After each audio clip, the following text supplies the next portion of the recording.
اہل بیت رسول آل رسول سے محبت ضروری ہی نہیں بلکہ بہت ضروری ہے۔ اہل بیت کی محبت کے بغیر کسی شخص کے دل میں ایمان داخل نہیں ہو سکتا۔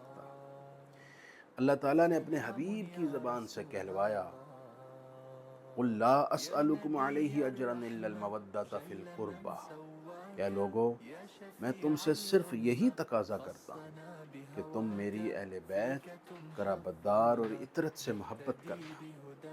آپ نے ارشاد فرمایا، لا يدخل قلب رجل الایمان حتی یحبہم للہ ولقرابتہم منی، تم میں سے کسی شخص کے دل میں ایمان داخل ہی نہیں ہو سکتا جب تک کہ وہ اللہ اور اس کے رسول کی خوشنودی حاصل کرنے کے لیے میری اہل بیت سے محبت نہ کر لے۔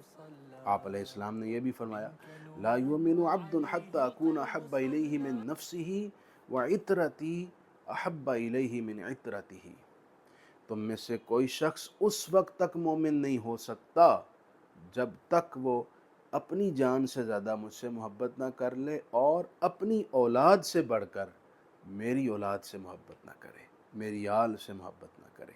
اس لیے آل رسول کے بغیر ہمارا گزارا ہی نہیں ہے۔ ان کو بائی پاس کر کے کوئی خدا اور مصطفیٰ کو نہیں پا سکتا۔